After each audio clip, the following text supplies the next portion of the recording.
हरे कृष्ण।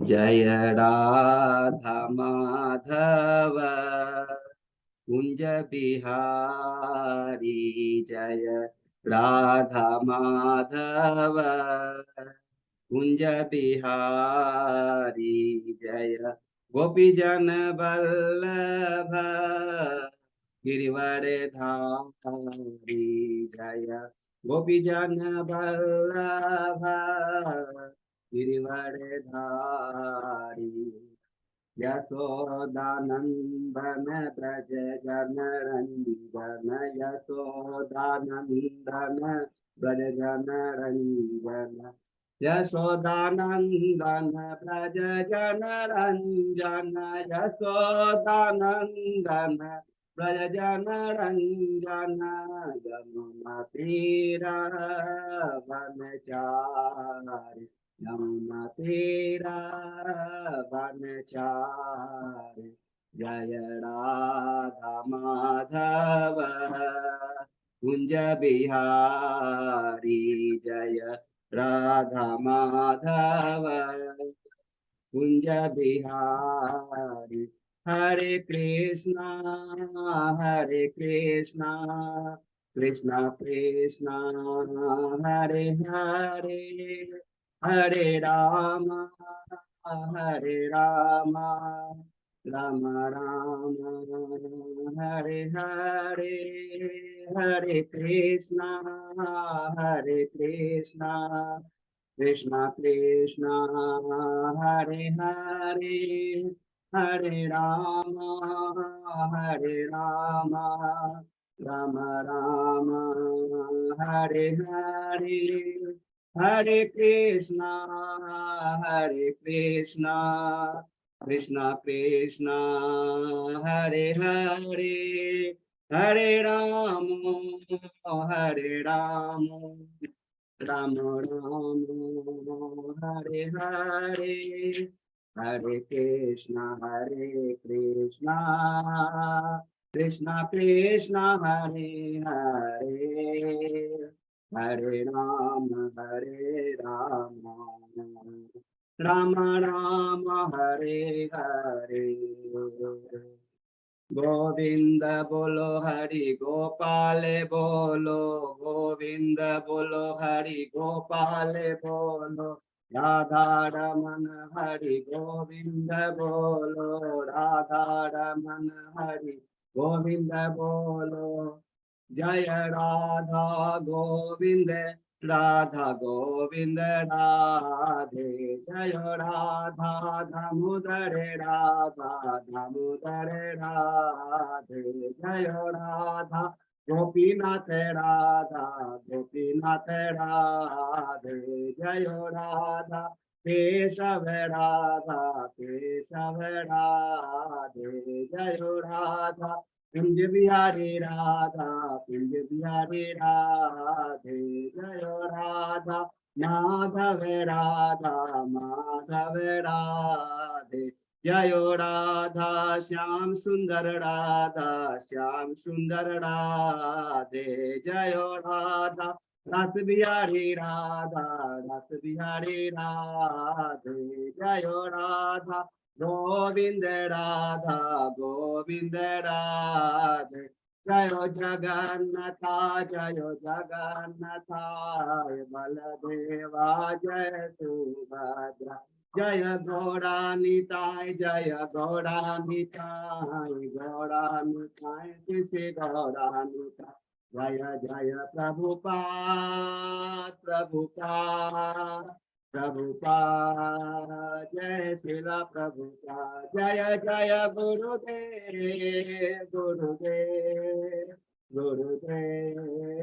गुरुदेव निताय गौर हरि बोल निताय गौर हरि बोल, नाम संकीर्तन की जय, राधा माधव की जय, शिल प्रभुपाद की जय। हरि हरि बोल। बहुत बहुत धन्यवाद अजय प्रताप को सुंदर कीर्तन के लिए, सुंदर भजन हमें अर्चा विग्रह का दर्शन कराने के लिए। हरि बोल। कहाँ गए अर्चा विग्रह प्रभु आज?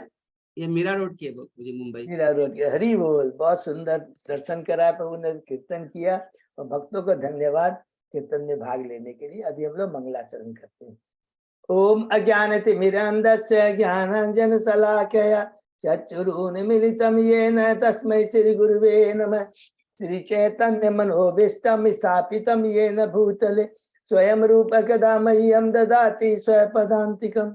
वन्देऽहं श्री गुरु श्री युगपद कमलं श्री गुरु वैष्णवांच च श्री रूपं साग्रजातं सहगना रघुनाथं वितं तं सजीवम्। स्वाद्वैतं सावभूतं परिजं सहितं कृष्ण चैतन्य देवं श्री राधा कृष्ण पादान सहगना ललिता श्री विशाखावितांति च। नमो ओम विष्णुपादाय कृष्ण प्रेष्ठाय भूतले श्रीमते भक्ति वेदांत स्वामिन इति नामिने। नमस्ते सरस्वती देवे गौरवाणी प्रचारिणी निर्विशेष शून्यवादी पाश्चात देश तारिणी। वांछा कल्पतरुभ्यश्च कृपा सिन्धुभ्येव च पतितानां पावनेभ्यो वैष्णवेभ्यो नमो नमः। नमो महावदान्याय कृष्ण प्रेम प्रदायते कृष्णाय कृष्ण चैतन्य नाम्ने गौरत्मिषे नमः। हे कृष्ण करुणा सिंधु दीनबंधु जगतपते गोपेश गोपिका कांत राधा कांत नमस्तुते। तप्त कांचन गौरांगी राधे वृंदावनेश्वरी विश्वानुसुते देवी प्रणमामि हरिप्रिये। नीलांचल निवासाय नित्याय परमात्मने बलभद्र सुभद्रायां जगन्नाथाय ते नमः। जय श्री कृष्ण चैतन्य प्रभु नित्यानंद श्री अद्वैत गदाधर श्रीवासादि गौर भक्तबिंद। मुखम करोति वाचालम पंगुलंगे गिरिम यत्कृपातमहं वंदे श्री गुरुमदीनतारिणम्। परमानंद माधवम श्री चैतन्य ईश्वरम। हरे कृष्ण कृष्ण कृष्ण हरे हरे हरे राम राम राम हरे हरे। श्री श्री मंगलाचरण की जय, शिला प्रभुपाद की जय। हरे कृष्णा। आज के इस भागवतम चर्चा में सभी भक्तों का हार्दिक स्वागत है। सभी भक्तों के चरणों में मेरा सादर दंडवत प्रणाम है। राधा गोविंद गुरु आचार्य साधु परम वैष्णव भागवत की असीम कृपा से आज हम सब भक्त लोग मिलकर के श्रीमद् भागवतम की चर्चा कर पा रहे हैं। कैंटो 4 के हम लोग 19वें अध्याय में है। शीर्षक है राजा ऋतु का 100वां अश्वमेध यज्ञ। इसके पहले हमने 18 अध्याय कंप्लीट किए हैं। संक्षेप में दोहराते हैं। प्रथम अध्याय में स्वयंभू मनु जो ब्रह्मा जी के पुत्र हैं, प्रथम मनु हैं, उनकी वंशजों का वर्णन, उनकी पुत्रियों के वर्णन, आकुति, प्रसूति और देहूति माता जी के पुत्रों का वर्णन है। और जिनके पुत्र अनसुईया और ब्रह्मा जी के पुत्र अत्रि से ब्याह हुआ है, और उन्हीं से हम लोग जो अपने दत्तात्रेय हैं, और उसके बाद में जो अम्बरीश महाराज को जो के प्रति चरणों में अपराध करते हैं, तो क्या नाम है बोलिए, वो सब उन्हीं के पुत्र हैं, अत्रि के पुत्र हैं, दुर्वासा मुनि। ठीक है ना। दूसरे अध्याय में हमने किया शिव जी किस प्रकार दक्ष किस प्रकार शिव का अपमान करते हैं। शीर्षक है दक्ष का शिव को शाप। तीसरा अध्याय में है सती शिव का संवाद, जिसमें शिव सती को मना करते हैं कि दक्ष द्वारा आयोजित बृहस्पति यज्ञ में न जाने के लिए। चौथा अध्याय माता सती का देह त्याग, जिसमें हमने पढ़ा कि किस प्रकार सती माता शिव के मना करने के बाद भी यज्ञशाला में जाती है, शिव को ग्लोरीफाई करती है। परम वैष्णव के केवल परम दिव्य गुण होते हैं, जो भौतिकता से अंधे होते हैं, कलुषित चेतावाते हैं, उनको गुणों को नहीं समझ सकते, और किस प्रकार अपना वो देह त्याग करती है। पांचवें अध्याय में है दक्ष के यज्ञ का विध्वंस, किस प्रकार भगवान शिव क्रोधित हो जाते हैं जब उन्हें नारद जी बताते हैं कि माता सती ने देह त्याग कर दिया है। वीरभद्र अपने को भेजते हैं, दक्ष के धड़ को काटता है और उसके यज्ञ को विध्वंस कर देता है। छठवें अध्याय में है ब्रह्मा जी द्वारा शिव जी को मनाना, कि ब्रह्मा जी जाकर के किस प्रकार देवताओं को लेकर शिव जी के पास में जाते हैं और उसके पहले देवताओं को बताते हैं कि देखो ये तो वैष्णव के चरणों में अपराध है, बड़ा जघन्य है, कोई काम सिद्ध नहीं होगा और हमें तुरंत जाकर वैष्णव परम वैष्णव शिव जी से क्षमा मांगनी चाहिए। शिव जी के पास जाते हैं और एक ही बात कहते हैं कि एक तो ब्राह्मण की हत्या, शिक्षा बहुत है, ब्राह्मण की हत्या नहीं होना चाहिए और यज्ञ संपन्न करना बहुत से जरूरी है। यज्ञ विष्णु को प्रसन्न करने के लिए है, यज्ञ प्रजा के कल्याण के लिए, प्रजा सतोगुणी बने, धर्म के पथ पर चले, जो भी उनकी जो आसक्ति है धर्म के अनुसार, जो भी उनकी भौतिक इच्छा है धर्म के अनुसार प्राप्त होना चाहिए। लेकिन जो चीज तुम्हें चाहिए उसके लिए विष्णु को प्रसन्न करना पड़ेगा, देवताओं को प्रसन्न करना पड़ेगा, ये यज्ञ का उद्देश्य है। 7वें अध्याय में हमने पढ़ा दक्ष द्वारा यज्ञ का संपन्न करना, किस प्रकार भगवान शिव यज्ञशाला में जाते हैं, दक्ष को बकरे का धड़ प्रदान करते हैं, यज्ञ संपन्न होता है, विष्णु आते हैं और विष्णु फिर पुनः एक दिव्य शिक्षा देते हैं कि हे दक्ष ये मान लो भगवान मेरे जो भक्त हैं शिव ब्रह्मा मुझसे अभिन्न है, अर्थात उनकी जो चेता, उनका जो उद्देश्य है इस भौतिक जगत में मैंने उनको एक स्पेशल शक्ति प्रदान करके भेजा है, वो मेरे गुणा अवतार हैं, लेकिन उनका उद्देश्य है मेरे आदेश का पालन करना और सब आप सब मेरी शक्तियां हो और मैं एकमात्र शक्तिमान। ये 7वें अध्याय में खत्म होता है। 8वें अध्याय में शुरू होता है स्वयंभू मनु के पुत्रों की वंशावली उत्तानपाद के बारे में, और उसमें हमने संक्षेप में अधर्म और मूसा जो भाई बहन का ब्याह होता है इसका दुष्परिणाम क्या होता है और वंश परंपरा कैसी कलुषित होती है, तामसी और तमोगुणी रजोगुणी, और किस प्रकार ध्रुव महाराज माता सुनी थी जो उनकी प्रथम गुरु है, नारद मुनि गुरु जो भगवान द्वारा उन्हें भेजे, भगवान द्वारा भगवान के प्रतिनिधि हैं, उनके आदेश के अनुसार मधुबन में जाकर करके जमुना नदी के तट पर करके ओम नमो भगवते वासुदेव का मंत्र का जप कर करके भगवान को तुष्ट करते हैं। 9वें अध्याय में हम प्रवेश करते हैं और शीर्षक 8वें अध्याय का क्या है, ध्रुव महाराज का गृहदान और वन गमन जाना। 9वें अध्याय में ध्रुव महाराज का घर वापस लौटना, यह शीर्षक जिसमें हमने पढ़ा कि किस प्रकार भगवान आते हैं, दर्शन देते हैं और कहते हैं, उन पर कृपा करते हैं, 36,000 वर्षों तक ध्रुव लोक में शासन करे बाद तो मेरे वैकुंठ धाम पे जाओ। ध्रुव महाराज वापस बहुत सुंदर आते घर चले आते हैं।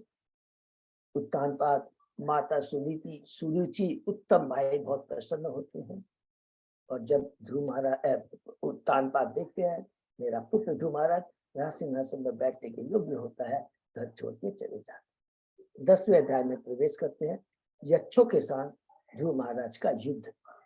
जब युद्ध ध्रुव महाराज राज सिंहासन में बैठते हैं, उनका विवाह होता है, ईला भ्रमी 2 पत्नियां हैं, 4 पुत्र हैं, उत्कल बत्सर और एक और है पुत्र और एक पुत्री है। और किस प्रकार वो यक्षों से युद्ध कर करके एक राजा का जो कर्तव्य होता है कि अगर किसी प्रजा के साथ अन्याय हो तो इस दृष्टि से हमें नहीं देखना है कि उनका कजन ब्रदर था। एक तो वो शास्त्र बताते, ब्रह्मा जी बताते कि उनके मन में लोग यह न सोचे कि अरे अपने भाई से दुश्मनी थी इसलिए उसने उसके बदला नहीं है, यक्षों को दंड नहीं है। लेकिन दिव्य जो एक राजा का कर्तव्य है कि यक्ष के संग युद्ध करने का उद्देश्य है। उत्तम भी एक प्रजा है, प्रजा का पालन, प्रजा में से एक है जिसका उसको न्याय मिलना उचित है, इसीलिए वो यक्ष के पास जाकर के उनको युद्ध करते हैं, हमें मारते हैं। हरे कृष्णा हरि बोल, थैंक यू। और किस प्रकार यक्षों को मारते हैं तो हमने पढ़ा कि माया से तुलना की गई कि यक्ष में बड़ी माया ही उनमें शक्ति होती है और भ्रमित करते हैं, जैसे माया हमें भ्रमित करती है तो तुरंत भगवान अपने भक्त मुनियों को भेज देते हैं। 11वें अध्याय में हम प्रवेश करते हैं, स्वयंभू मनु द्वारा ध्रुव महाराज को समझाना, सलाह देना। जब ध्रुव महाराज थोड़ा भ्रमित हो जाते हैं, क्रोध में आकर यक्षों को मारना शुरू करते हैं, तो स्वयंभू मनु आकर एक ही चीज कहते हैं, तुम एक राजा हो, एक राजा का क्या कर्तव्य तुम्हें समझना है। एक की गलती से चलते तुम सब निर्दोषों को मार रहे हो, धर्म के विरुद्ध कार्य कर रहे हो। और ये सारी क्यों हो रहा है कि हमारी कलुषित चेतना क्रोध के वश में आकर, क्रोध है हमारे आध्यात्मिक विकास को रोक देता है। क्रोध की अग्नि अच्छे से अच्छे हमारे जितने भी है माने सब कुछ जला देती है, समझ लीजिए हमारी सोच को जला देती है, हमारे को गलत कार्य में प्रवृत्त कर देती है, रजोगुण में हम आगे आ जाते हैं, तमोगुणी लेवल तक पहुंच जाते हैं क्रोध के चलते।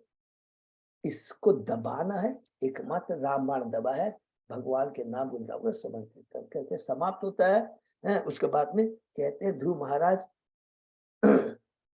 हम लोग 12वें अध्याय में प्रवेश करते हैं, जिसमें है ध्रुव महाराज का भगवान के धाम जाना।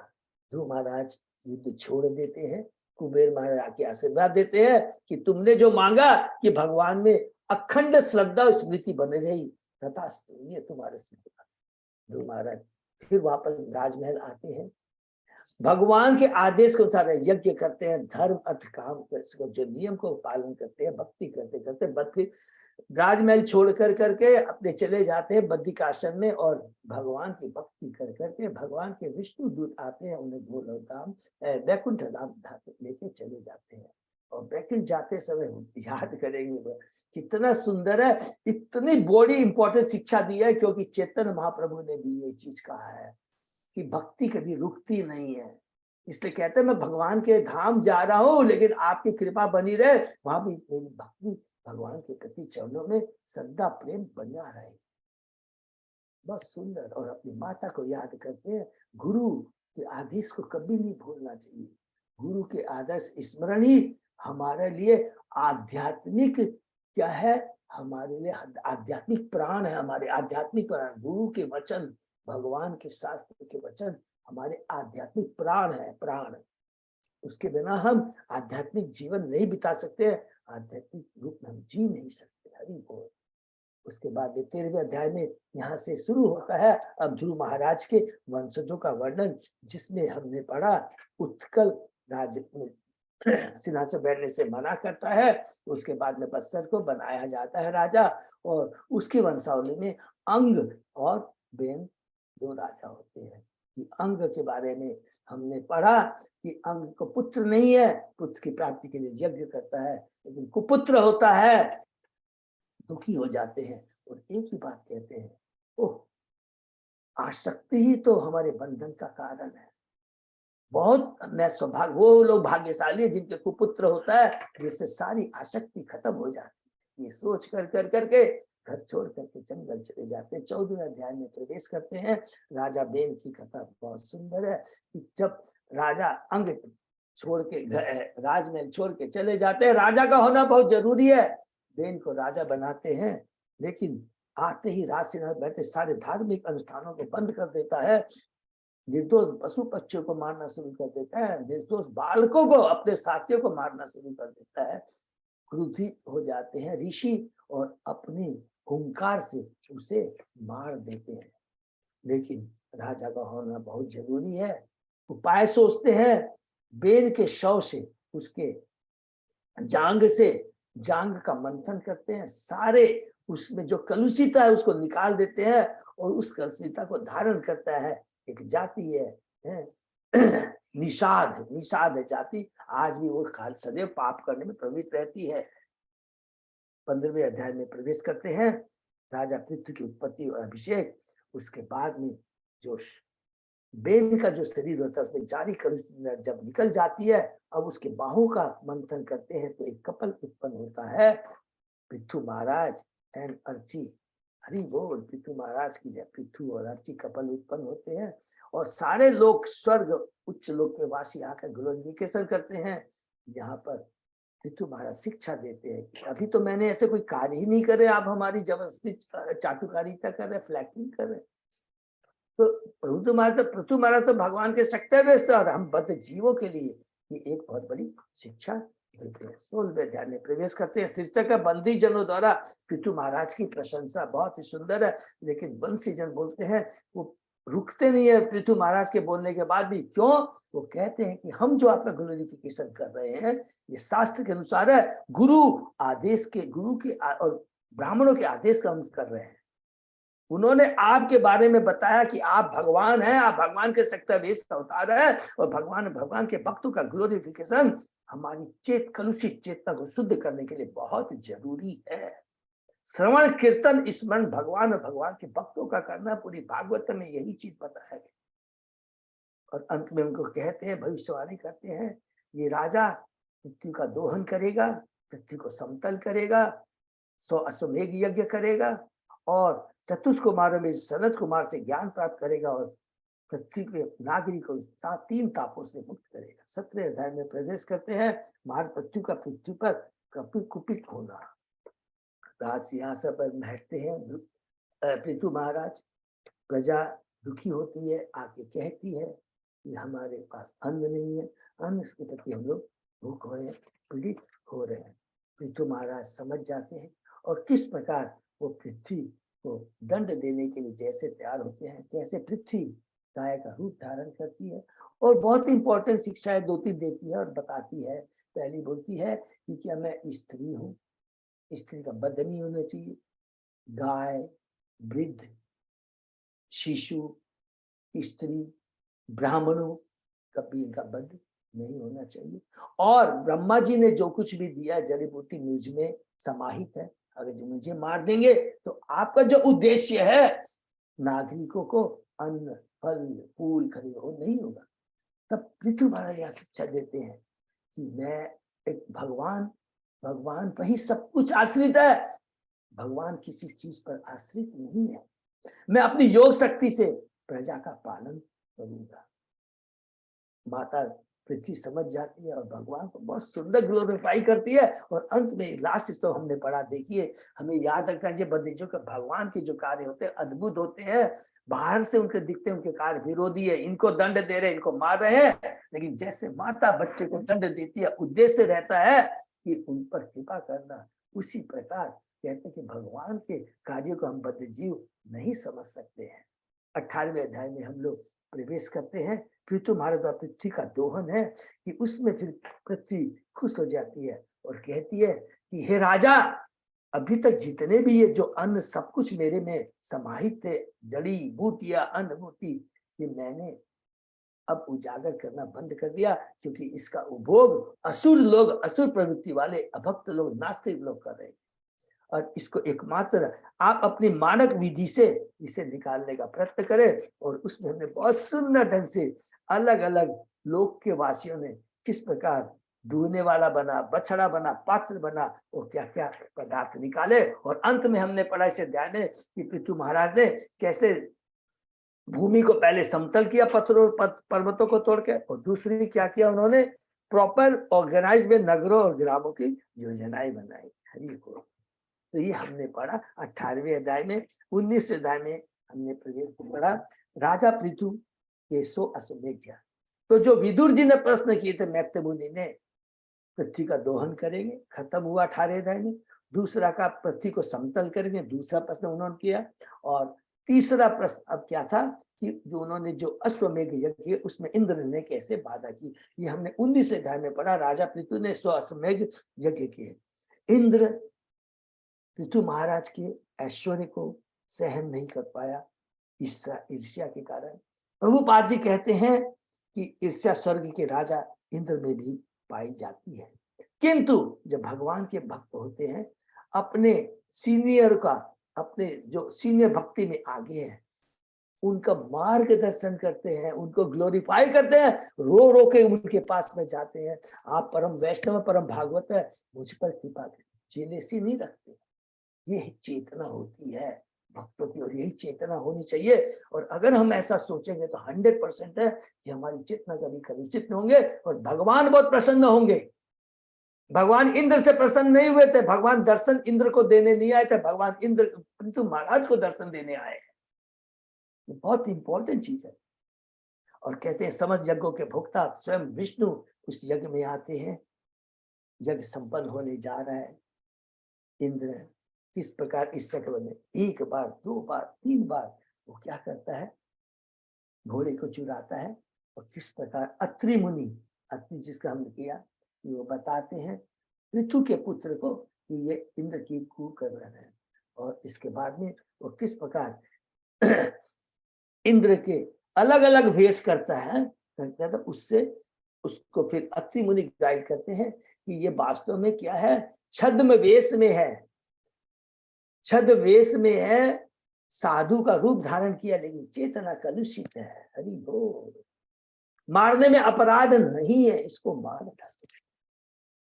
अत्रि मुनि ने राजा पृथ्वी के पुत्र इंद्र को यह चाल बताई और वह क्रुद्ध हो गया। और इस पर किस प्रकार वो बार बार 2-3 बार हमने डिटेल में पढ़ा कि अपनी कलुषित चेतना के कारण वो अपराध करता है। अंत में हमने पढ़ा कल इस इंद्र के इस व्यवहार को देख कर करके। और यहाँ पर एक बहुत इंपॉर्टेंट बात हम लोगों ने कल पढ़ा था। क्या पढ़ा था कि इंद्र के इसी व्यवहार से ये जो पाखंडी शादियों और ये छद्म वेश में जो सन्यासियों का सूत्रपात हुआ, उसी दिन से शुरू हुआ। राजा पृथु इंद्र को मारने के लिए तैयार हो गए, क्योंकि उसने अनियमित सन्यासों का सूत्रपात किया था। यहाँ प्रभुपाद जी कहते हैं, हाँ, ये राजा का कर्तव्य है, किसी अधार्मिक पद्धतियों को प्रोत्साहन न दे, प्रचलित होने न दे। ये देखिए, एक शिक्षा है, हमने कल पढ़ा। फिर दूसरी शिक्षा है, जब पुरोहितों ने देखा कि अब पृथु महाराज मारने जा रहे इंद्र को, तो वो तुरंत रोक देते हैं। क्यों?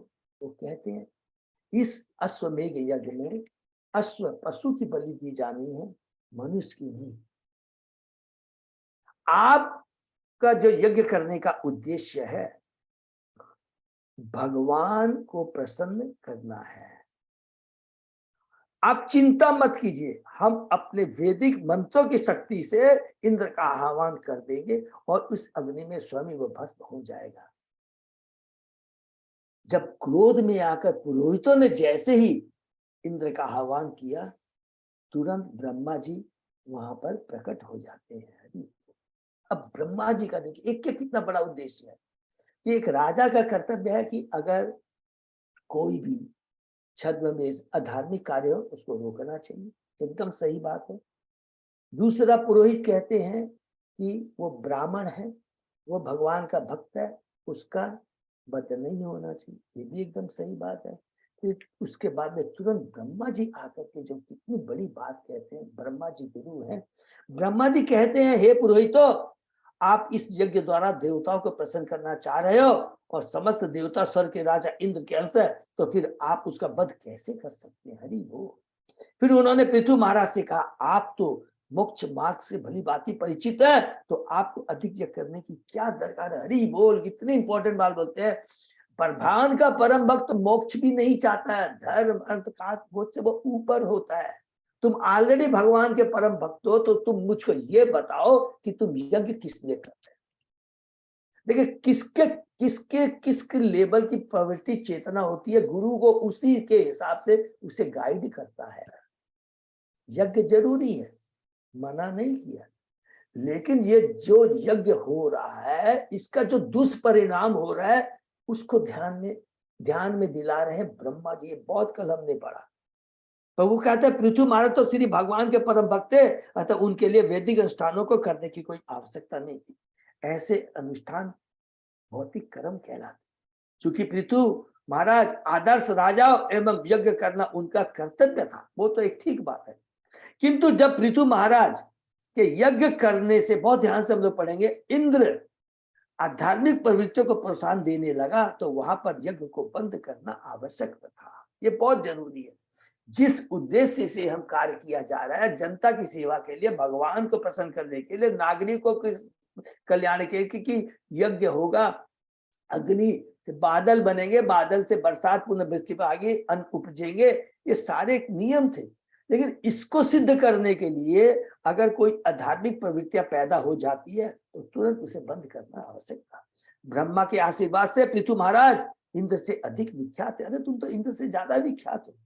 और ब्रह्मा के आशीर्वाद से अप्रत्यक्ष रूप से पृथु महाराज का 100 यज्ञ करने का संकल्प पूरा हो चुका था। हरि बोल।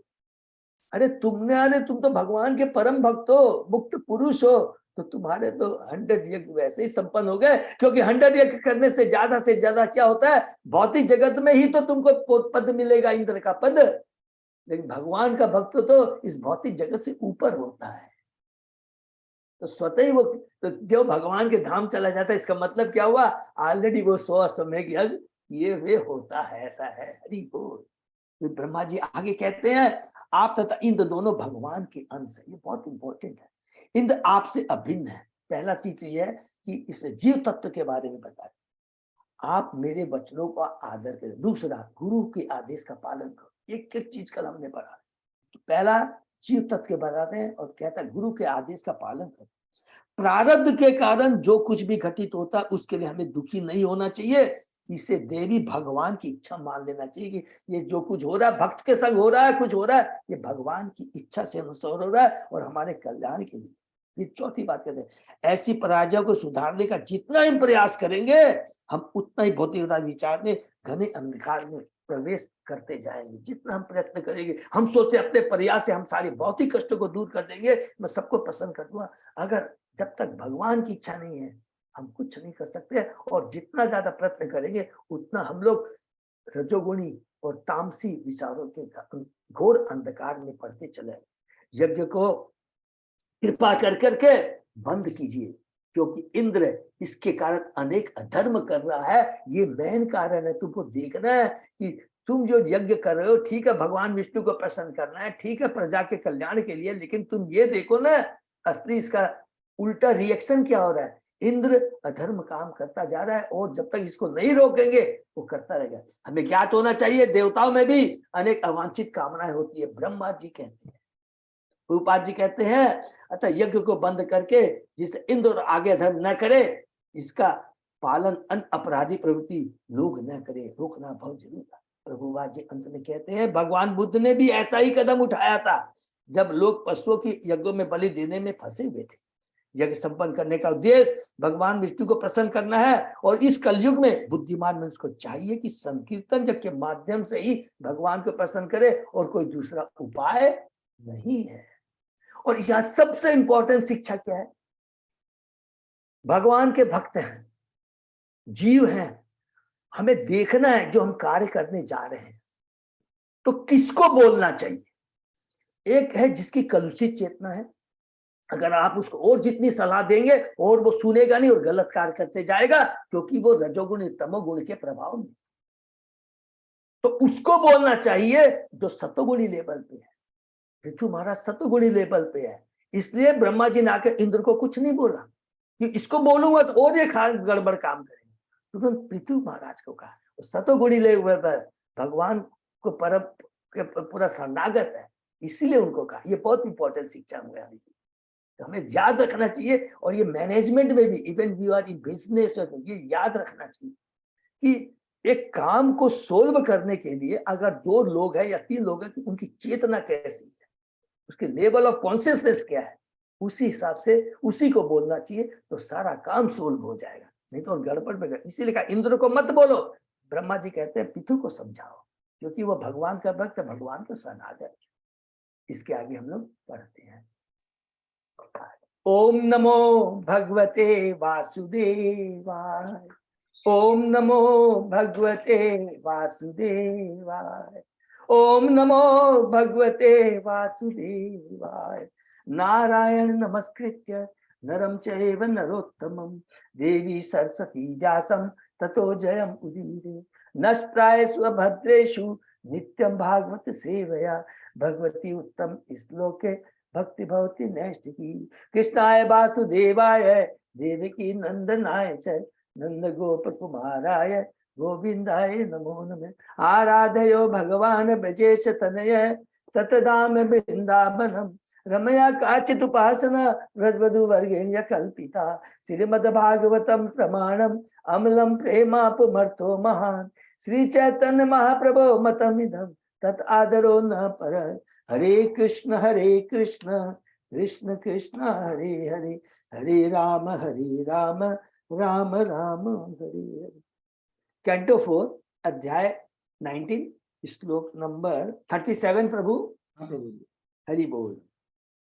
भवान परित्रातुमि यह अवतीर्णनो धर्म जनानाम समयानुरूपम वेनावलुप्तम अद्य ततो देह लुप्तमद्य तते तते तद्देहतो विष्णु कला शिवैन्य। हे बेन पुत्र राजा पुत्र, हे बेन पुत्र राजा पृथु, आप भगवान विष्णु के अंश हैं। राजा बेन के उत्पातों के कारण धर्म प्राय लुप्त हो चुका था। आपने उचित समय पर भगवान विष्णु के रूप में अवतार लिया।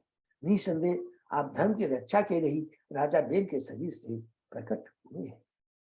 हरि वो तात्पर्य, भगवान विष्णु जिस प्रकार के असुरों को मारकर श्रद्धालुओं की रक्षा करते हैं, उसका उल्लेख भगवत गीता में मिलता है। परित्राणाम साधुनाम विनाशाय च दुष्कृताम धर्म संस्थापनार्थाय संभवामि युगे युगे।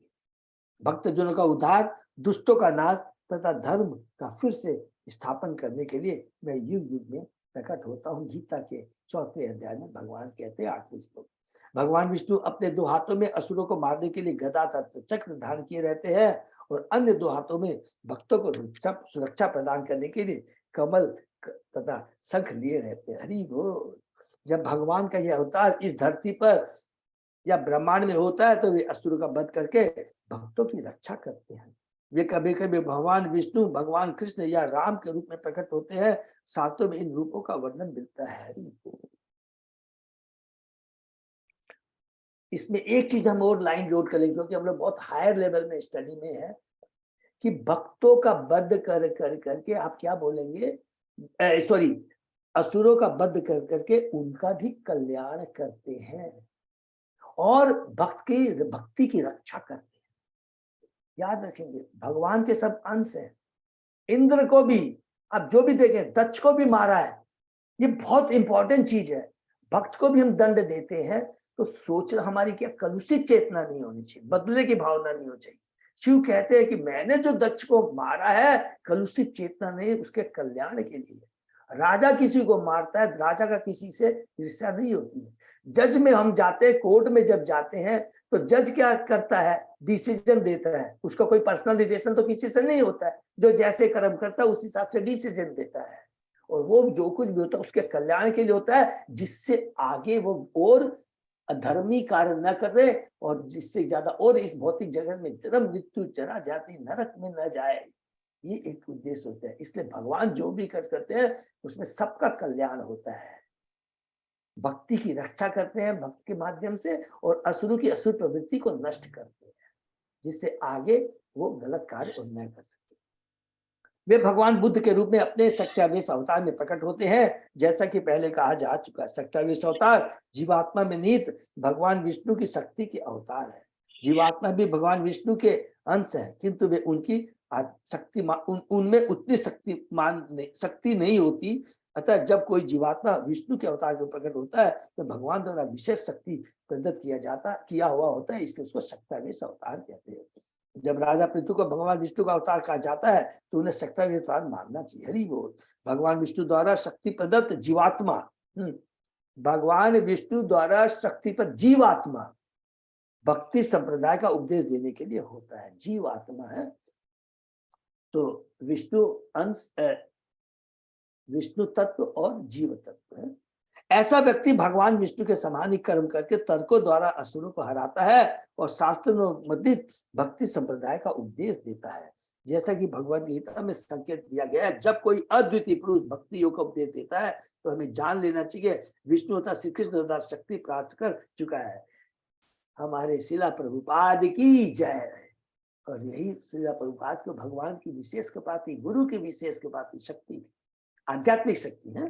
चैतन्य चरितामृत में पुष्टि की गई है, कृष्ण शक्ति बिना नहे तार प्रवर्तन। जब तक किसी को ईश्वर द्वारा शक्ति प्रदत्त न हो तो भगवान के फिर की महिमा की व्याख्या नहीं कर सकता। इसको अंडरलाइन कर लेंगे। देखिए, हर चीज में भगवान की कृपा की दरकार होती है। असुरों को दंड मिलता है, हमें कष्ट मिलता है, तो प्लीज हम लोग याद रखेंगे ये भगवान की कृपा है। मैं भक्ति कर रहा हूं, कष्ट भी आ रहे हैं तो हमें कभी नर्वस नहीं होना चाहिए। भगवान की कृपा है, ये देवी शक्ति है। भगवान की कृपा एक पत्ता भी नहीं हिल सकता, ये हमारे लाभ है।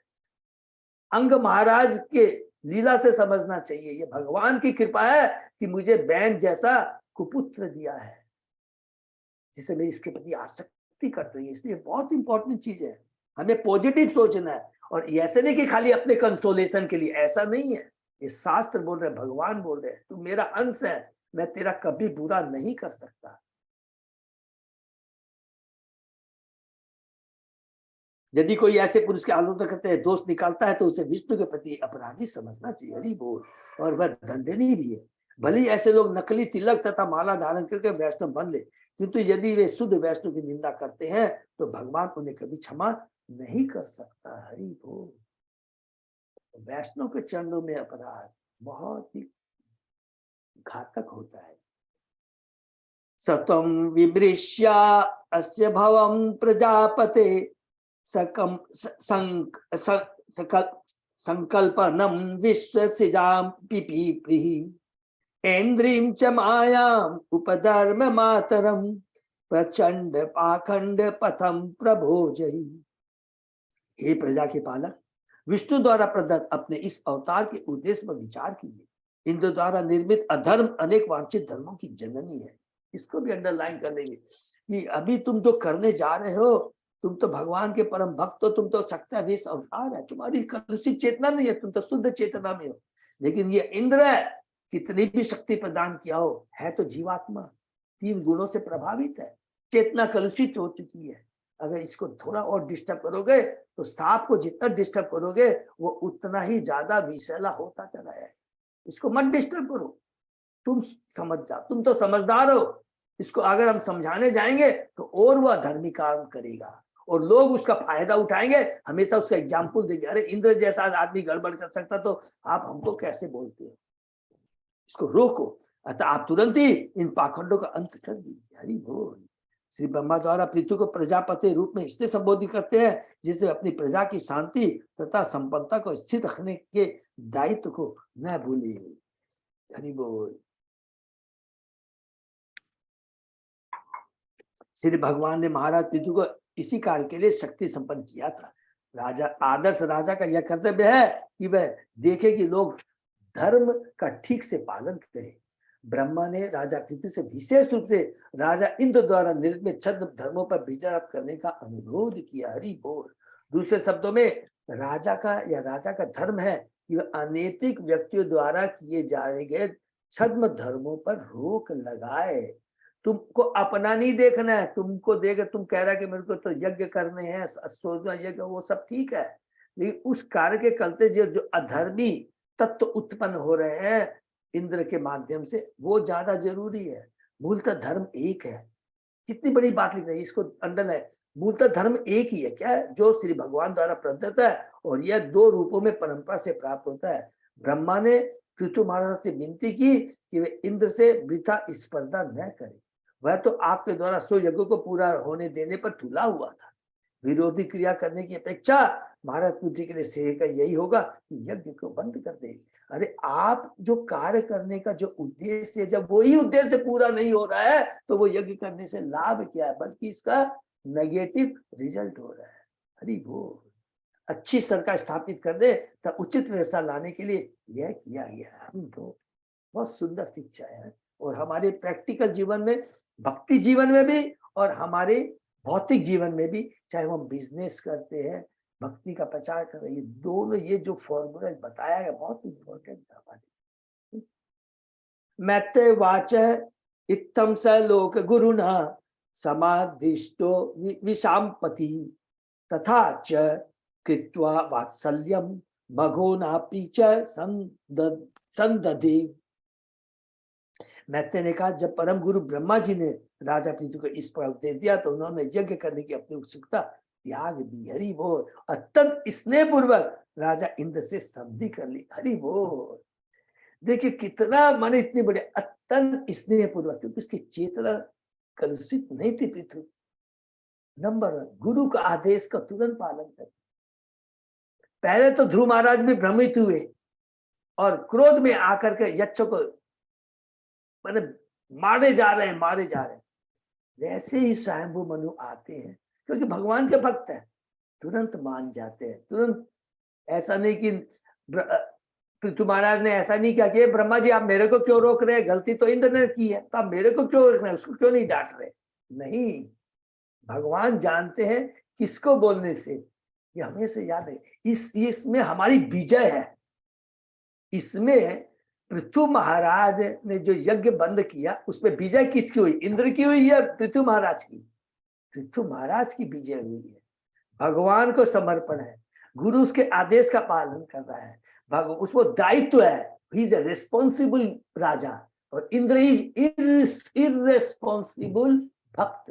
इररेस्पॉन्सिबल कैसे हुआ कि भगवान ने इंद्र तुमको जो कार्य दिया तुम वो कार्य नहीं कर रहा है। कितना बड़ा इसमें दिव्य ज्ञान। और इसने पूर्वक राजा इंद्र से संधि कर ली। हरि बोल। कृतावमृत स्नानाय पृथ्वे भूरि कर्मणि वरान ददूते वरदा ये तत्वर्हसि तर पिता। इसके पश्चात पृथु महाराज ने स्नान किया, जो प्रथानुसार यज्ञ के अंत में किया जाता है, और महिमा युक्त कार्य से अत्यंत प्रसन्न देवताओं से आशीष तथा वर प्राप्त किया। हरि बोल। यज्ञ का अर्थ भगवान विष्णु है, क्योंकि सारे यज्ञ श्री भगवान विष्णु को प्रसन्न करने के लिए संपन्न किए जाते हैं। क्योंकि यज्ञ करने से देवता स्वयं प्रसन्न होते हैं, अतः वे यज्ञ कर्ता को आशीष देते हैं। जब मनुष्य पौधे के जड़ में पानी डालता, बहुत इंपॉर्टेंट है, तो डाले, तना, टहनी, फूल तथा पत्ती सभी तुष्ट होते हैं। उसी का जब कोई उदर को भोजन पहुंचाता है तो शरीर के सभी अंग चैतन्य तुष्ट हो जाते हैं, सजीव हो जाते हैं। यदि कोई यज्ञ करके अकेले भगवान विष्णु को प्रसन्न कर लेता है तो उन्हें सारे देवता स्वतः संतुष्ट हो जाते हैं। बदले में देवता भक्त को वर देते हैं। हरि बोल। अतः शुद्ध भक्त कभी भी देवताओं से वर नहीं मांगता, उसका तो एकमात्र व्यापार श्री भगवान को सेवा करना है। अतः उसे देवताओं तथा प्रदत्त वस्तु की कभी कोई आवश्यकता नहीं पड़ती है। हरि बोल। केवल भगवान विष्णु को प्रसन्न करने से सब। यहाँ पर देखिए पृथु महाराज ने किसको प्रसन्न कर लिया? भगवान विष्णु को प्रसन्न कर लिया। विष्णु को प्रसन्न कैसे कर दिया? और सिंपल एक लाइन में लिख लेंगे, गुरु के आदेश का पालन कर। कभी ये नहीं सोचेगा अच्छा मैंने ये गुरु का आदेश, गुरु के आदेश का पालन करना ही, और उनके शरणागत होने से ही स्वयं भगवान मिल जाते हैं, क्योंकि वो भगवान का रिप्रेजेंटेटिव होता है। विप्रा सत आशीष सतुष्टा श्रद्धया लब्ध दक्षिणा आशीषो युयुज छतः आदि राजाय सत्कृता। आदि राज पृथु ने उस यज्ञ में उपस्थित समस्त ब्राह्मणों को अत्यंत सम्मान पूर्वक सभी प्रकार की भेंटें प्रदान की। उन ब्राह्मणों ने प्रसन्न होकर राजा को अपने शुभाशीष दिए। हरि बोल। त्वया हावुता महाबाहो सर्वे एव समागतः पूजिता दान मानाभ्याम प्रीति पितृदेव ऋषिमान व। समस्त ऋषियों तथा ब्राह्मणों ने कहा, हे शक्तिशाली राजा, आपके आमंत्रण पर सभी वर्ग के जीवों ने इस सभा में भाग लिया। आपके आमंत्रण से, क्योंकि आपने आह्वान किया सबका। वे पितृलोक तथा स्वर्गलोक से आए हैं, साथ ही सामान्य जन एवं ऋषि भी इस सभा में उपस्थित हुए हैं। अब वे सभी आपके व्यवहार तथा आपके दान से अत्यंत संतुष्ट है। इस प्रकार से भागवत के चतुर्थ स्कंद के अंदर राजा पृथु के 100 अश्वमेध यज्ञ शीर्षक 19वें अध्याय का भक्ति वेदांत उन्वरण। हरि बोल। तो यहाँ पर हम समाप्त करते हैं एक बहुत दिव्य शिक्षा से के माध्यम से, इस लीला से कि सबसे इंपॉर्टेंट एक ही चीज है कि जो परम बुद्धिमान, जो परम भगवान का शरणागत होता है, उसकी चेतना कभी भी कलुषित नहीं होती है। समय, काल, पात्र, देश के अनुसार उससे सोचना है कि किस जीव के प्रति, किस मनुष्य के प्रति हमारा कैसा व्यवहार होना चाहिए। तुरंत हमें क्या है कि हम भी प्रचार कर रहे हैं तो हमको क्या करना चाहिए? हमको तुरंत देखना है कि किसको बोलने से प्रॉब्लम सोल्व होगी। जिसकी चेतना सही है हम उसके पास जाएंगे, उसको बोलेंगे तो सारा प्रॉब्लम सोल्व हो जाएगा। और कलुषित चेतना वाले के संग अगर हम उसको और छेड़ेंगे तो कार्य और बिगड़ता चला जाएगा। ये इंद्र और पृथु महाराज की लीला से हमने यहाँ सीखा। हरे कृष्ण। तो अभी समय है तो अजय पोदार प्रभु, तो एक्चुअली क्या बुक्स चेंज भी हो रही है, तो मेरे को मालूम है बोलना हम लोग भूल गए, तो भक्तों के पास दूसरी पार्ट 2 है कि नहीं? सबके पास होगी प्रभु जी है ना? हरि बोल। तो हम लोग है तो मुझे हम हरि बोल। तो हम लोग आगे बढ़ते हैं। अध्याय 20, महाराज पृथु के यज्ञ स्थल में भगवान विष्णु का प्राकट्य। हरि बोल। जब भगवान प्रसन्न होते हैं और जब गुरु को प्रसन्न करते हैं तो भगवान की कृपा 100% हमें मिलेगी। मैत्रेय वाच भगवान अपि वैकुंठ शाकम मत्वता विभु यज्ञ यज्ञपति तुष्टो यज्ञ भूकतम अभाषत। मैत्रेय ने कहा, हे विदुर, महाराज पृथु द्वारा 99 अश्वमेध यज्ञों के संपन्न किए जाने से श्री भगवान विष्णु अत्यंत प्रसन्न हुए और वे यज्ञ स्थल में प्रकट हुए। उनके साथ राजा इंद्र भी था। हरि बोल। उनके संग राजा इंद्र भी था। तब भगवान विष्णु ने कहना प्रारंभ किया। देखिए कितने, उनके साथ राजा इंद्र भी था। हरि बोल। श्री भगवान वाच एष ते अकार्षित भंगम हयमेद सतस्य क्षमा पयत आत्मानम अमुष्य छंतुम अर्हसि। श्री भगवान विष्णु ने कहा, हे राजा पितु, स्वर्ग के राजा इंद्र ने तुम्हारे 100 यज्ञ में विघ्न डाला है। अब वह मेरे साथ तुमसे क्षमा मांगने के लिए आया है, अतः उसे क्षमा कर दो। हरि बोल। देखिए हमारी भक्ति में कितनी शक्ति होती है।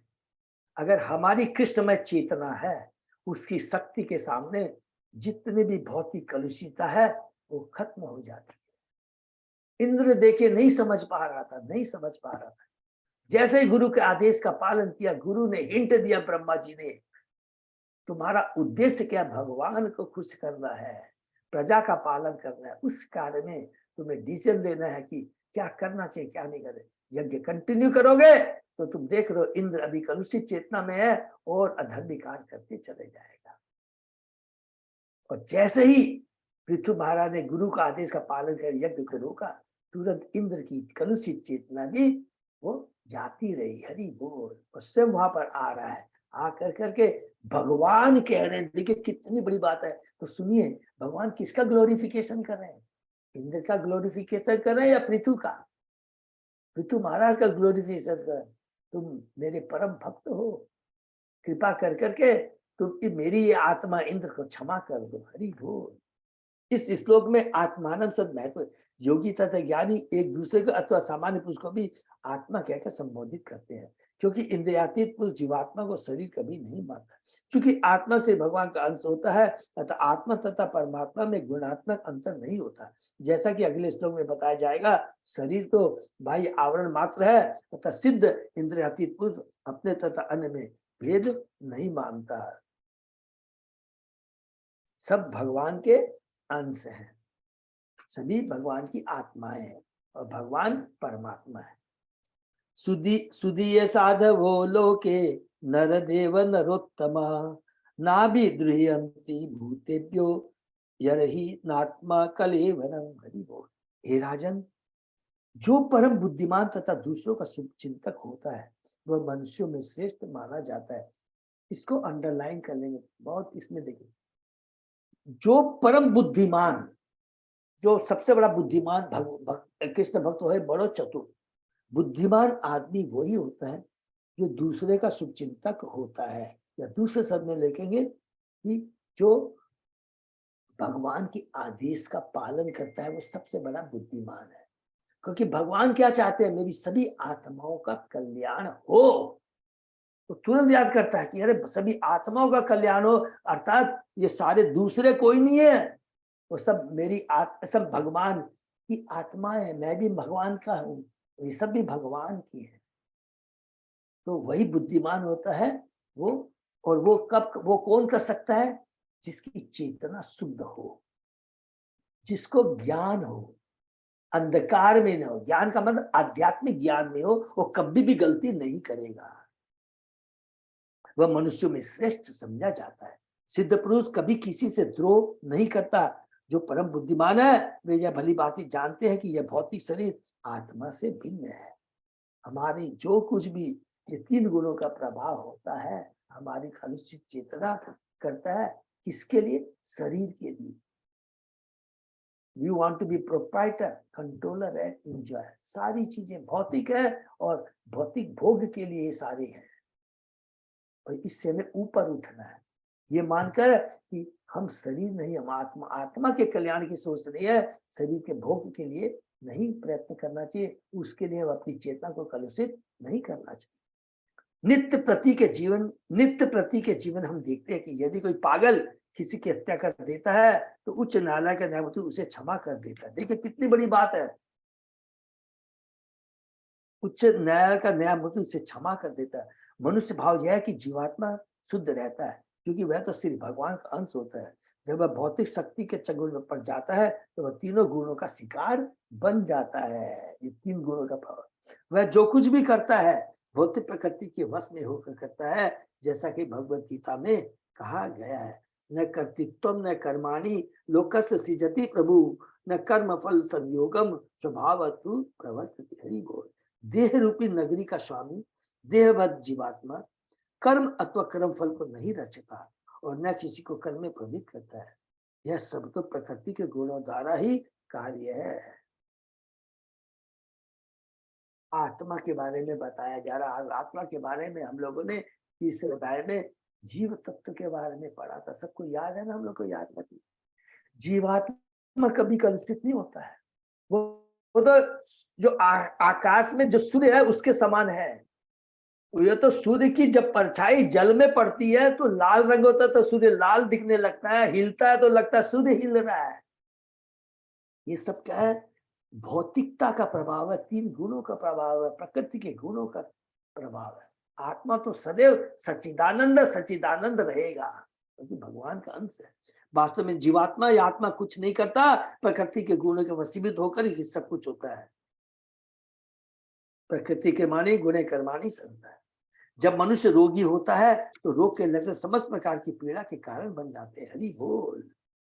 जो दिव्य चेतना या कृष्ण चेतना में उन्नत है, वे न तो आत्मा से ईर्ष्या करते हैं और न प्रकृति के गुण के अधीन आत्मा के कार्यों से। हरि बोल।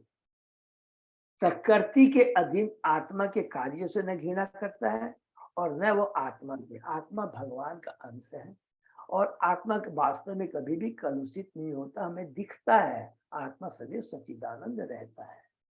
उन्नत इंद्रियातीत पुरुष सुधी कहलाते हैं। सुधी के कई अर्थ हैं। बुद्धि अत्यंत उन्नत तथा भक्त। जो भक्त है और अत्यंत उन्नत भी, वह आत्मा या शरीर के विरुद्ध कोई कार्रवाई नहीं करता। उत्तम कोटि का भक्त है, इसे जो हम लोगों ने पढ़ा है। वो केवल क्या है? विद्या विनय संपन्न, ब्राह्मणे गवी हस्ती सुनीचे पापा के पंडिता सम दर्शिना। 5वां अध्याय का था, बहुत इंपॉर्टेंट है। वो कभी भी शरीर को नहीं देखता, शरीर के भीतर जो विराजमान आत्मा है उसको देखता है, उसको जानता है कि वो भगवान की आत्मा है और ये सारी आत्मा भगवान के अंदर में है और भगवान इन सारी आत्माओं में परमात्मा के रूप में है। हरि बोल। तो वह क्षमा कर देता है। कहा गया है कि क्षमा आत्मज्ञानी सिद्ध पुरुषों का आभूषण है और सबसे बड़ा गुण है। पुरुषा यदि मुह्यन्ति त्वादृशा देव मायया क्षमा एव परम जातो दीर्घया वृद्ध सेवया। यदि तुम जैसे पुरुष जो पूर्व आचार्यों के आदेश के अनुसार कार्य करने के कारण इतने उन्नत है, मेरी माया से मोहग्रस्त हो जाए तो तुम्हारी समस्त सिद्धि को समय का अपव्यय मात्र समझा जाएगा। बहुत इंपॉर्टेंट श्लोक है, प्लीज इसको सब नोट कर लेंगे। यदि तुम जैसे पुरुष, जिसको मैं मुक्त पुरुष मानता हूं, जो पूर्व आचार्य के आदेश का कार्य करने के कारण इतने उन्नत है कि तुमने ब्रह्मा जी ब्रह्म आचार्यों के कार्यों को, उनके आदेशों को अपने सिरोधार किया है, मेरी माया से यदि भ्रष्ट हो जाए तो तुम्हारी समस्त सिद्धि को समय का अपव्यय मात्र माना समझा जाएगा। हरि बोल। इसका मतलब अगर हम जीवात्मा, शुद्ध जीवात्मा जो भगवान कहते हैं कि मेरी भक्ति में वो शक्ति है जिसने गुरु के आदेशों का पालन किया है, जो भगवान को पूर्ण समर्पण है, तो भगवान इनडायरेक्ट बोलना चाहते हैं कि वो कभी भी माया द्वारा प्रभावित नहीं होगा।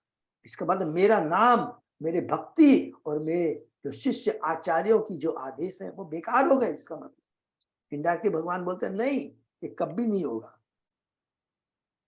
इस श्लोक में वृद्ध सेवा शब्द महत्वपूर्ण है। वृद्ध का अर्थ है बूढ़ा, और सेवा का अर्थ है सेवा द्वारा है।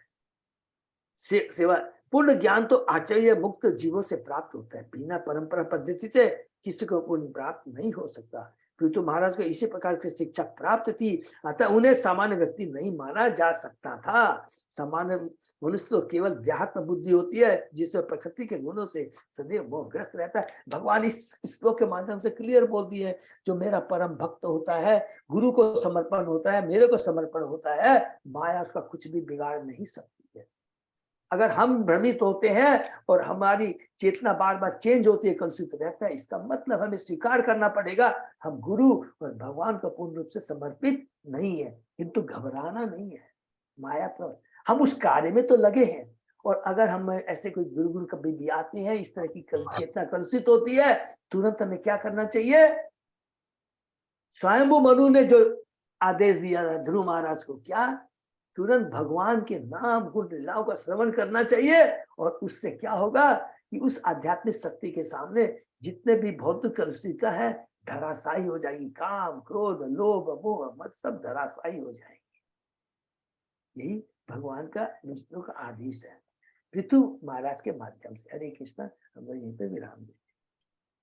और ये बहुत ही इंपॉर्टेंट है ये पूरा, क्योंकि भगवान बोल रहे हैं। तो महाराज की जगह भगवान विष्णु को है।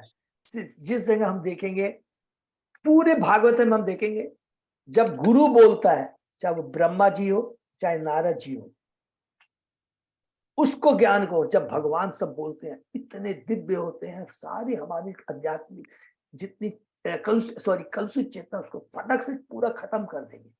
जब गुरु बोल रहा है, गुरु के रूप में चाहे नारद जी को ले लीजिए, चाहे ब्रह्मा जी को ले लीजिए, या स्वयंभू मनु को ले लीजिए, किसी को भी आप ले लीजिए, चाहे प्रहलाद महाराज को ले लीजिए, ध्रुव महाराज को ले लेंगे, उनका ग्लोरिफिकेशन दीजिए, कैसे भगवान को ग्लोरीफाई करते हैं और भगवान कैसे भक्तों को ग्लोरीफाई करते हैं।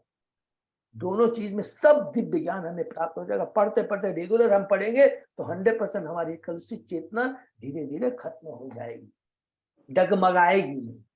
और अभी भी हम लोग कर रहे हैं तो डेफिनेटली बहुत परिवर्तन हम में आ रहा है। हम कंपेयर भी कर सकते हैं, एक जगह बैठ के इसके बारे में सोच भी सकते हैं। ये है, इसीलिए भगवान से हम लोग सब एक दूसरे मिलकर भगवान से प्रार्थना करेंगे कि हम लोग सब लोग मिल करके इसी तरह भगवान के नाम गुण लीलाओं का स्मरण करते रहे जब तक सांसें हैं। एक हरे कृष्ण। वो हाँ प्रभु। पृथु महाराज किससे शिक्षा प्राप्त हुआ था? है प्रभु। पृथु महाराज किससे शिक्षा प्राप्त हुआ था? मतलब किससे, मतलब गुरु कौन था पृथु महाराज का? वो इसमें तो लिखा नहीं। पृथु महाराज तो साक्षात, लेकिन इधर लिखता है ना, पृथु महाराज वही धारा में पूर्ण रूप से शिक्षित था। धारा में माने भगवान के सत्ता वैसा अवतार है वो तो ऑलरेडी वो भगवान ऑलरेडी उसका अंदर इनबिल्ट है। यस प्रभु, यस, बिल्कुल 100%। और हम लोगों ने पढ़ा भी है कि जैसे ही उनके बाहुओं का मंथन किया जाता है, उनसे कपल उत्पन्न होता है। लिखा है, वहीं पर ही लिखा है हमने, क्योंकि अर्ची और पृथु भगवान के शक्ति एकदम उत्पन्न हुए हैं। बहुत ध्यान से सुनेंगे। और वो क्या लिखा है, वो प्रकट हुए हैं। ऐसा कहीं नहीं लिखा कि वो गर्भ से उत्पन्न, नहीं, प्रकट हुए हैं, वो कपल प्रकट हुआ है। ठीक है ना। हरे कृष्णा। बहुत सुंदर चैप्टर है। तो ये हम लोग विराम देते हैं। हरे कृष्ण प्रभु जी। हरे कृष्णा। हरे कृष्णा। पवन कुमार प्रभु। हाँ प्रभु, बोलिए प्रभु। दंडवत प्रणाम प्रभु। इसमें पृथु महाराज ने, ब्रह्मा जी ने कई दफा आदेश दिए हैं, तो ब्रह्मा जी को गुरु के हिसाब से मान करके उन्होंने सारे कार्य किए हैं, ऐसा है क्या? हाँ, यस प्रभु। प्रभु क्या है ना, हमेशा याद रखेंगे कि पृथु महाराज शक्तिशाली अवतार है। वो जब आते हैं इस धरा पे, और जब भी कुछ भी कार्य होता है, कार्य करने में कभी हो तो सदैव आप हमेशा याद रखेंगे कि भगवान अपने प्रतिनिधि को भेज देते हैं। आप इसकी बात छोड़ दीजिए, खाली आप सीधा अपने कैंटो 1 में आइए। हम लोग ने डिस्कस किया व्यासदेव कौन है, भगवान के शक्तिशाली अवतार है ना। तुरंत जहां वो भ्रमित होते हैं, उनको कौन, उनके सामने किसको भेज देते हैं? नारद मुनि को भेज देते हैं। हाँ, हाँ, ये भगवान की कृपा है प्रभु। माने सबसे बड़ी ये कृपा की ये है कि भगवान ये बोलना चाहते हैं, सदैव गुरु के समर्पण में रहना है। तुम मुक्त पुरुष हो सकते हो, लेकिन मुक्त पुरुषों का संग बहुत जरूरी है। अगर हम सोच ले कि हम भक्ति करें बहुत बड़े, नहीं चलेगा। माया इतनी प्रबल है, इसीलिए सारे मुक्त पुरुष हैं। देखिए, मुक्त पुरुष होते हुए भी मुक्त पुरुषों का संग बहुत जरूरी है। कई बार आप एग्जाम्पल देखेंगे, एक डॉक्टर है, बहुत स्पेशलिस्ट डॉक्टर है, सारे रोगों को दूर करता है, लेकिन वो अपने का रोग दूर नहीं कर सकता है।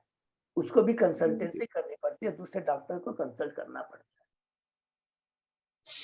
एकदम ये बहुत इंपॉर्टेंट चीज है प्रभु की। इसलिए हमको समरी में यही एक शिक्षा है कि सदैव भक्तों का संग बहुत जरूरी है। द मोमेंट यदि ये मन में जरा भी आ जाएगा कि मैं भक्ति में बहुत आगे बढ़ चला हूं, तुरंत भगवान परमात्मा के रूप में हमको करेक्शन करने के लिए अपनी लीला दिखा देंगे। अब किसी को भी देख लीजिए, इंद्र को देख लीजिए, ब्रह्मा जी को देख लीजिए, सबको भ्रमित दिखाया। परीक्षित महाराज को देख लीजिए, युधिष्ठिर महाराज भी भ्रमित होते हैं, भीष्म देव के पास भेज देते हैं। परीक्षित महाराज भ्रमित होते हैं, देखिए सुखदेव गोस्वामी के पास भेज देते हैं। कुछ भी आप देखते हैं, ध्रुव महाराज भ्रमित होते हैं, स्वयंभू मनु आ जाते हैं। हर जगह ये भगवान की लीला है, बहुत बड़ी शिक्षा है। मुक्त पुरुष होते हुए भी मुक्त पुरुष के संग की बहुत आवश्यकता है, गुरु शास्त्र आचार्य की बहुत आवश्यकता है। प्रभु ब्रह्मा जी तो गुण अवतार है ना? यस, बिल्कुल प्रभु, बिल्कुल। भगवान को त्रियाधीश कहा गया है, चेतन चार्ट में हम लोग पढ़ेंगे। त्रियाधीश बहुत सुंदर है, बहुत है कि वो 3 गुणों के हैं। ब्रह्मा विष्णु है, प्रथम पुरुषावतार, कर्णोदक्ष विष्णु, गर्भोदक्ष विष्णु, चिरता विष्णु। 3 गुण, सतोगुण, रजोगुण, तमोगुण। 3 भूलोक, मध्य लोक, उच्च लोक, सबके स्वामी है, त्रिलोकी। मन इतना सुंदर वर्णन है कि हम लोग रोंगटे खड़े हो जाएंगे। त्रिताप के मालिक है, आदि भौतिक, आदि देविक, आदि आध्यात्मिक। 3 गुणों के, अंतरंगा शक्ति, बहिरंगा शक्ति और तटस्था शक्ति। त्रिगुण माने सब कुछ भगवान। ठीक है ना? हरे कृष्णा। हरे कृष्णा, हरे कृष्णा। बहुत अच्छा। हरे कृष्णा प्रभु जी। हाँ माता जी, बोलिए। हरे कृष्णा। हाँ माता तो जी। पृथु महाराज की तो फिर माता तो कोई हुई नहीं? हाँ माता जी, बिल्कुल नहीं हुई। ब्रह्मा जी की भी नहीं थी ना। अच्छा अच्छा। हाँ, ये कपुल स्वयंभू मनु की भी नहीं थी ना। स्वयंभू मनु भी वो कपल के रूप में उत्पन्न हुए ना ब्रह्मा जी से। तो ब्रह्मा जी तो अकेले, तो वो तो ब्रह्मचारी है। तो ये भगवान, ये कपल है। भगवान की जब भी देखिए, भगवान का भक्त के जन्म कर्म चाहे में दिव्य में एवं योवेति तत्वता। इस श्लोक को 4 अध्याय के 9वें श्लोक को याद कर लेंगे तो सारा क्लियर हो जाएगा। भगवान कहते हैं मेरे, उसमें और एक चीज ऐड कर दीजिए, मेरे और मेरे परम भक्त के जन्म और कर्म के बारे में कभी भी कोई न सोचना भी नहीं। जो एक बार समझ जाएगा, समझ जाने का मतलब क्या हो गया, जो मैं कहता हूं उसको मान लेगा, फिर उसका दोबारा जन्म नहीं होगा। माने जो गुरु का और मेरे शास्त्रों के प्रामाणिक गुरु, प्रामाणिक शास्त्रों के आदेश को जो मान लेगा, धरोधार। देखिए कितनी बड़ी चीज है। आपने पूरी भागवत में देखा होगा, जब भी भगवान आते हैं जो बोलते हैं परम भक्त, कोई भी काउंटर क्वेश्चन नहीं करते, एज इट उन्होंने एक्सेप्ट कर दिया। ध्रुव महाराज को शंभु मनु ने कहा, तर्क नहीं किया, अरे उसने मेरे भाई को मारा, ये नहीं। पृथु महाराज ने तुरंत एक्सेप्ट कर लिया, अरे इंद्र ने गलती की, मैंने तो कोई गलती नहीं। एज इट इज एक्सेप्ट कर लेता, नंबर 1। और भगवान उसी को बोलते हैं, भगवान उसी पर कृपा करते हैं जो उसका अधिकारी होता है, मानता है कि ये मेरा जीव सतोगुणी लेवल पर है, मुक्त पुरुष है, उसी को समझाते हैं।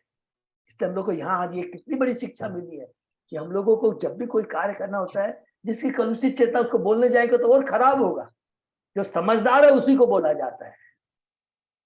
ठीक है, हरे कृष्ण। हरे कृष्ण। दंडवत प्रणाम प्रभु। सबको बहुत बहुत धन्यवाद। धन्यवाद, प्रणाम प्रभु जी। कोई अनाउंसमेंट है प्रभु?